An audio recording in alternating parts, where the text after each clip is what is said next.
دوستو، کیا پاکستان کے نوجوان شہر وہ کام کر سکتے ہیں جو بابر اعظم، شہنشاہ آفریدی اور محمد رضوان جیسے بڑے نام بھی بھارت کے خلاف مستقل طور پر نہیں کر سکے؟ کیا ایشین گیم 2026 میں پاکستان کا نوجوان ٹیلنٹ بھارت کو حیران کر دے گا، یا پھر بھارتی اسکواڈ ایک بار پھر بھاری ثابت ہوگا؟ آج کی ویڈیو میں ہم لائن بائی لائن دونوں ٹیموں کا موازنہ کریں گے۔ دوستو، ایشین گیم 2026 کے لیے پاکستان اور بھارت دونوں نے اپنے اسکواڈ کا اعلان کر دیا ہے، اور پہلی نظر میں بھارتی ٹیم کافی مضبوط دکھائی دیتی ہے۔ اگر کپتانی کی بات کریں تو پاکستان کی قیادت صاحبزادہ فرحان کے ہاتھ میں ہے، جبکہ بھارت کی کمان شرییسر ایّر سنبھال رہے ہیں۔ تجربے کے لحاظ سے شرییسر ایّر کا پلڑا بھاری نظر آتا ہے، لیکن صاحبزادہ فرحان کی حالیہ فارم کسی سے کم نہیں ہے۔ وکٹ کیپر میں پاکستان کے پاس عثمان خان موجود ہے، جبکہ بھارت کے پاس ایشان کشن اور سنجو سمسنگ جیسے بڑے نام ہیں۔ کاغذ پر بھارت مضبوط لگتا ہے، لیکن عثمان خان اگر اپنی جارحانہ بیٹنگ آئے تو میچ کا نقشہ بدل سکتا ہے۔ آل راؤنڈر کی بات کریں تو پاکستان کے پاس عرفات مناس، حسن نواز اور حیدر علی جیسے نوجوان موجود ہیں۔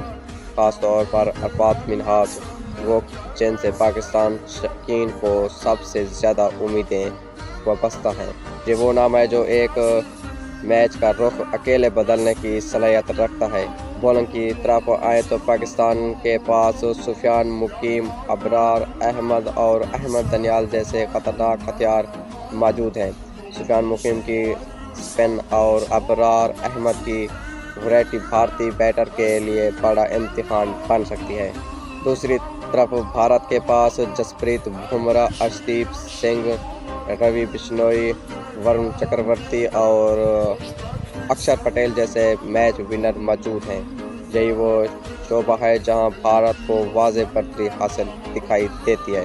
لیکن دوستو، کرکٹ صرف ناموں سے نہیں جیتی جاتی، جبکہ اعتماد اور دن کی کارکردگی سے جیتی جاتی ہے۔ سب سے بڑا سوال یہی ہے، کیا سیم ایوب، عرفات مناس، سفیان مقیم، عبدالصمد اور صاحبزادہ فرحان جیسے نوجوان کارنامہ انجام دے سکتے ہیں، جس کا انتظار پاکستان شائقین برسوں سے کر رہی ہے؟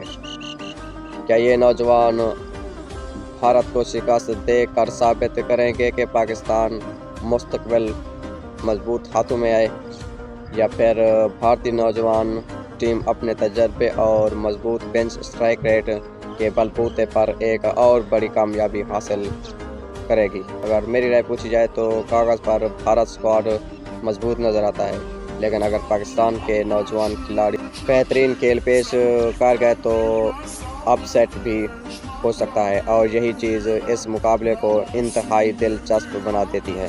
اب آپ کمنٹ میں ضرور بتائیں، ایشین گیم 2026 میں پاکستان جیتے گا یا بھارت، اور سب سے بڑا میچ ونر کون ہوگا؟ اپنی رائے کمنٹ میں ضرور بتائیں۔ اس ویڈیو میں اتنا ہی، صحیح لگے تو لائک اور شیئر کریں، چینل کو سبسکرائب کریں۔ ملتے ہیں کسی ایک اور نئی ویڈیو کے ساتھ، تب تک کے لیے اللہ حافظ۔